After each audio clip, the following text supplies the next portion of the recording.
headed back to Cache Creek. It's been a while since we've been out here, but gold is now $3,200, going on $4,000. Lots of snowpack up there, so we should have good flow of water. Unfortunately, we don't get into that Arkansas River water,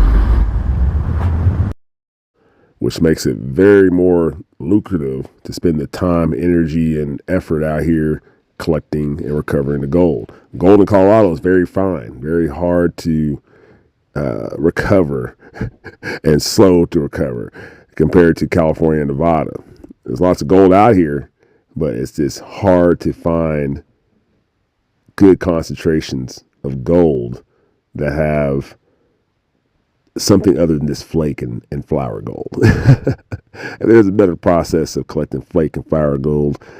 Colorado would outshine most of the world because there's flake and flour gold all over the place out here. But flake and flour gold is hard to recover, and that's why this mine here, they use hydraulic mining. Still got lots of good snowpack up there, so we should get good water down here. That's one of the biggest problems with Cache Creek, is having enough water to run your sluice. Most of the year you're either snowed in up here, or you're having to deal with a water flow issue because halfway through the day the water just stops flowing for whatever reason. Story is there actually is a gold mine up top, which we'll call it a fucking contractor. What the fuck is it called? Title, something like that. Fucking gold mine up top here. And they say that they're taking all the water for their mining operation up top halfway through the day. And that's why the water stops flowing down here. Kind of weird, I don't know, but we'll see. Made out to Cache Creek. Starts down here, this location down there by the cemetery. Now you can't dig in the cemetery, but you can dig down in the creek area. And it comes all the way up. As you can see, there's a tailing pile right there. And it goes, extends all the way, and to about right here where this road. That's where the old wash mill is, down here in this road. And they used to hydraulically mine. Get over here, Duke. Come on, let's go. Duke, get over here. Come here. They used to hydraulically mine this whole entire area from up to the top all the way down to the bottom. But the thing is, as they hydraulically mined, it left a lot of debris and material into the creek bed going out to the Arkansas River and contaminating the river.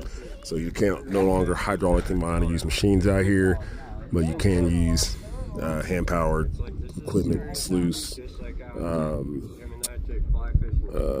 what's called it, pan and stuff, so forth. Nothing mechanical, no motorized. All right, so now this time of year that damn gate's supposed to be open, but it's not open. So we're gonna have to do a lot of walking to get way back in there. As you can see, some guys already headed that way, and they took off about 10-15 minutes ago, and they're barely halfway there. But we're out here, so we're gonna make the trip back in there and see what kind of gold we get. We're gonna wear these pups out. Hopefully they'll sit down and chill. Probably go chase the chickmucks around. Stay tuned. All right, we're out here at Cache Creek. It's still not fully open. The gate's still closed. You're gonna walk back here about a mile and a half, but there's good snowpack. You got water running just on this one creek. All the other tributaries or whatever, distributaries are dry right now. But I just want to point something out. You know, a lot of people come out and they end up digging material that doesn't have much gold in it. Now, take a look at this material. This material here, and I call it material. This is old riverbank material here. As you can see, the large cobbles, small cobbles, and sand and other minerals interlaced. Unlike soil like this, or the soil that's up above it, that's all organic soil with roots and just old leaves and decomposing organic material. It's not going to have the gold in it. All this gold was deposited, I think it's called alluvial deposit, was deposited when the glaciers were sitting in this area. So this whole area, while it's all rounded off like this, had glaciers. And a big massive glacier was sitting on top of this area, grinding all this rock and shit up. All these boulders were all getting ground up and releasing the gold. As you can kind of see with some of this granite material here that's decomposing because of the cold weather, the ice, and water. So as the seasons come by, seasons come and go, wet the rock, they freeze the rock cracks and exfoliates and releases any other minerals that are concentrated in the rock. Now, the more what's called free mill gold is gold that is broken down in that same process, an alluvial or eluvial process, and then deposited in creek beds by the runoff. The runoff washes it, concentrates it in certain sections of the creek bed, usually the dead center of the creek bed. Unless you're going around a turn, it can go to one side or the other, but usually the lowest portion of the creek bed with the lowest pressure is going to have where most of the gold is going to be. So back when this was creek bed right here, it deposited all this rock just as it is doing down there. Now we could mine the miners, is what they call it, and dig up the creek bed and put it right into our sluice, but it's so difficult digging wet material that's also got like a suction effect as you try to lift it off the creek bed. So it's a lot easier to get this dry material. It's already dried out because it's also creek bed material, same as that, and has concentrated gold and I guess you could say ribbons or seams in this conglomerate of rock and dirt and sand from the ancient creek bed. There's at one point in time, these sections were the bottom of the creek bed, pretty much. So basically what we're doing is going through and breaking through the shit and getting all that material in between these big cobbles, running it through the sluice to extract whatever gold has been concentrated in this ancient creek bed. Now, we don't know for sure where the bottom of the creek bed was. Definitely want to keep going down and down and down, lower until we hit something like bedrock or where the creek started, back in the day, ancient times, whatever. But we want to try to go to the lowest portion of this ancient creek bed material to find the highest concentrations of gold, because over time, with the water flowing through, it concentrates the gold down lower because the gold is the heaviest mineral in this soil. Anyways, we're gonna keep going. Finish out the day in this spot here because it has lots of red oxidations of iron and heavy minerals and heavy materials, magnetite and all that shit throughout this material. So that's a telltale sign when you have heavy elements around, you're gonna have heavy gold. Oranges and reds, usually iron. Iron's one of the heavier elements and goes hand in hand with gold because they're both very heavy. So that's a good indicator that we got a lot of heavy minerals in this cobble of dirt and rock. And as we bust through this and remove the dirt and carry it out to the sluice to be washed, we're going to separate whatever gold we can from these cobbles. Now, the reason we want to go after this large, heavy, cobbly shit is because this is where the heaviest gold is going to get trapped. Lighter gold can flow through this shit and end up, further down creek, but the heavier gold gets stuck in shit like this over time. So the larger the cobbles with more interlaced black sands and mineralized iron material, the bigger, chunkier gold you're going to have and the higher concentrations of gold. Stay tuned. We'll take a look at what we got here, or I guess, let's post the camera up here and everybody can watch. Watch me run some soil for a minute. It's rough country out here. And you can get very lost out here. And that's another point.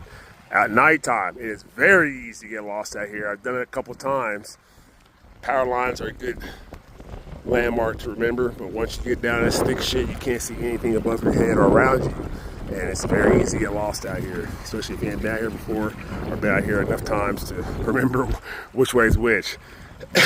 Plus, at nighttime, or when the sun's down, you don't have any cardinal directions like with the sun or the moon because they're not out. So there's no real landmarks. Everything looks very similar as far as, besides, of course, the power lines to find your way out of here. Only way I was able to find my way out of here is because I listened for vehicles and heard a vehicle door and a vehicle motor start up and went in that direction and found my way back. But yeah, I started way over there by the parking lot, ended up way out here. I had to make my way all the way back by going down this way and ended up back there by the parking lot. Yeah, it's kind of a little unnerving because you don't realize how vast this area is. It's 2,700 acres of these hills and pits and creek beds and so forth, and everything looks pretty familiar, or it looks pretty similar, so it's easy to get lost. Anyway, stay tuned. All right, if you take a look here, we've chiseled into a spot that has a lot of heavy material. Which I do adjust, it's a little bit too bright. You see the difference in the red material, oxidized iron, compared to everything else. It goes to show that there's a high concentration of heavy minerals there. Iron's a heavy mineral. It oxidizes, turns red, gives us a great indicator of where there's heavy gold or where there's going to be nice amounts of gold. So we're going to dig that spot out, continue to dig that iron-rich material out, and run through the sluice, clean it up. Stay tuned, see how see what we end up with at the end of the day. All right, I'm starting to get some gold in that witness mat there. There's a few pieces. There's another piece underneath that wave. Nice little picker. There's another piece there. So we got gold in this mat here. I don't think that's gold. I think that's just a piece of iron stained quartz, but that's gold there. That's gold there. So that's a good sign. If we're finding, this is about 10 scoops of material, and if we're finding specks like that, that means the rest of the mat's gonna have a lot more in it. All right, here's another good indicator. We're in a good spot. We have a clay layer. So a clay layer almost acts like bedrock, which keeps heavy material from passing through it. Sorry, I'm out of breath. Up here is a higher elevation, so lugging scoops of material back and forth from the creek bed is winding. Anyways, so that further explains why we have such a high concentration of iron and heavy minerals right here, is because there's a clay layer. That clay layer is what traps heavy minerals from sinking further down into this sandy material. As you can see, look at it, it's like Play-Doh, sticky, and we can scrape the top of this clay layer to run through the sluice too. It's kind of hard to run through the sluice because it doesn't always melt down and break down. This stuff here does pretty well though. As you can see, it's crumbly. So all this crumbly material will have good gold, and there'll be maybe some gold sitting right on top of this clay layer, and we'll scrape this top of this clay layer as we go in there. We'll just keep working our way through that, all the way down this lower area. It's most likely, as you can see with these rocks, as the water is going over these rocks, it creates low pressure zones. Low pressure zones is where the heavy materials drop out. As you can see there, in and around these boulders, see water at one point in time was going over top of this boulder, and it created a low pressure zone at the bottom areas and in the front and back of it, where the heavier gold and minerals settled out of it. So that's a good profile there of, as over time, where the water was right here, boom, water goes up and over, low pressure zone, heavy shit falls down, gets stuck there, goes over, low pressure zone, heavy shit falls and gets stuck right there. And over time it builds up, and then it comes another high pressure zone, because now the water can go fast over top. So you're not gonna find much gold here. You're gonna find the gold on that red shit in and around these boulders at the bottom as you go up. You see what I'm saying? Anyways, but now here's a better spot to go, because there's a lot more of that same material all in this seam, compared to finding these rocks to dig around. I mean, they're all throughout here, and that's the point of digging this all out, is because you're going to find these seams as you bust all this out, and it turns into stuff on the ground you got to muck out to run through the sluice. Stay tuned. All right, there's our take for the day. That's about 25 to 35 shovel scoops of material ran through the sluice. Most of it came from this last spot here, because we had to find a good spot with a good cobble. And that is a nice picker there. A nice orange from that damn, what you call it? What's the damn shit called? Iron oxide gold picker. A better picture of it. God, that thing is so damn yellowy orange. Anyways, not too bad.